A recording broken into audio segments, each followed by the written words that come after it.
चलिए बात करते हैं एक ऐसे घर की, एक परिवार की और सिर्फ 28 दिनों के खौफ की। ये कहानी एक ऐसी जगह की है ना, जहां से एक परिवार को अपनी जान बचाने के लिए भागना पड़ा और उसके बाद वो घर हमेशा हमेशा के लिए बदनाम हो गया।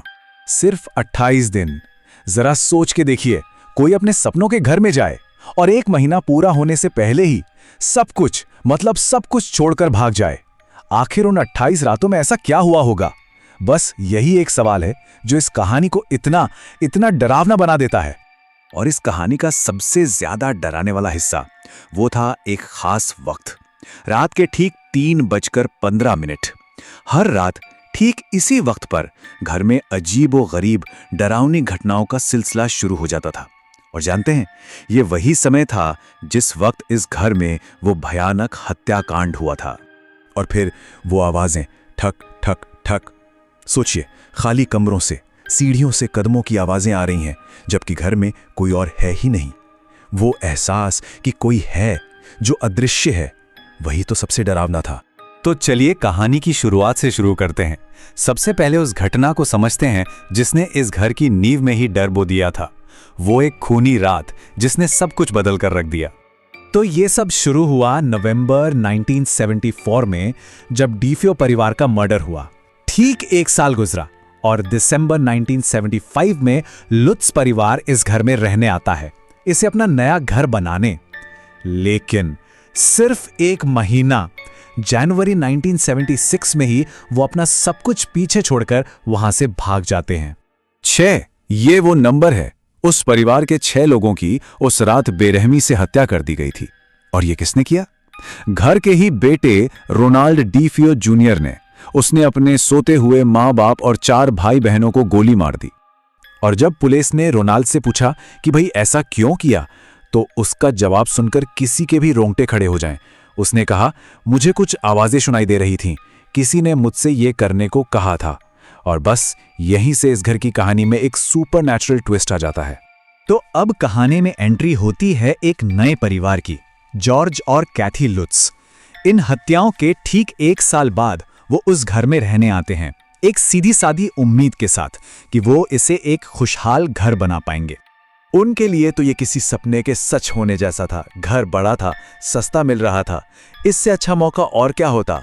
पर उन्हें इस बात का जरा भी अंदाजा नहीं था कि उस घर की दीवारों के पीछे एक बहुत ही अंधेरा साया उनका इंतजार कर रहा है। और हैरानी की बात तो ये है कि इस खौफ ने दस्तक देने में जरा भी देर नहीं की। पहली रात तो ठीक ठाक गुजर गई, लेकिन जो भी अजीब होना था वो दूसरी ही रात से शुरू हो गया। और जो चीजें शुरू में बस थोड़ी अजीब लग रही थी, वो देखते ही देखते एक भयानक बुरे सपने में बदल गईं।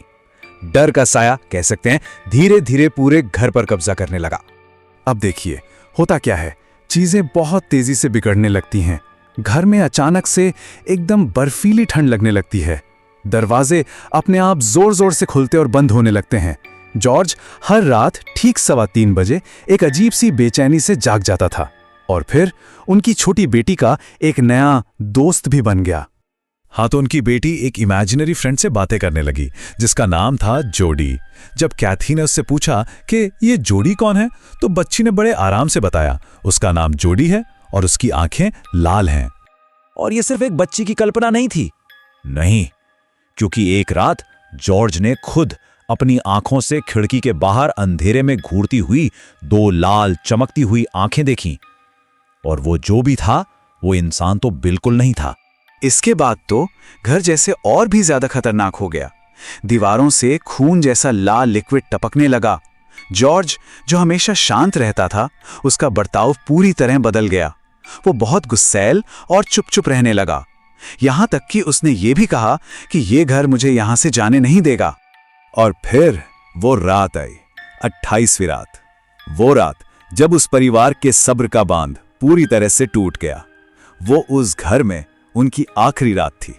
उस रात घर के अंदर से जो आवाजें आ रही थीं, वो इतनी तेज हो गईं कि बर्दाश्त से बाहर थीं। ऐसा लग रहा था मानो पूरा घर ही दर्द से चीख रहा हो, जैसे हर एक कोना उनके खिलाफ हो गया हो। खौफ की हद तो तब हो गई जब घर का भारी भरकम फर्नीचर अपने आप हिलने लगा। कुर्सियां जमीन पर घिसट रही थी, बिस्तर हवा में उठ रहे थे। मतलब घर अब सिर्फ डरा नहीं रहा था, वो एक जिंदा दुश्मन बन चुका था। बच्चे डर के मारे जोर जोर से चिल्ला रहे थे और बस उसी पल जॉर्ज ने फैसला कर लिया। वो चीखा, हमें अब भी निकलना होगा। उन्होंने कुछ नहीं उठाया, कोई सामान नहीं, और उसी रात उसी वक्त उस घर को हमेशा के लिए छोड़कर चले गए। लेकिन लुत्स परिवार के भाग जाने से ये कहानी खत्म नहीं होती, बल्कि यहीं से तो सबसे बड़ा सवाल खड़ा होता है।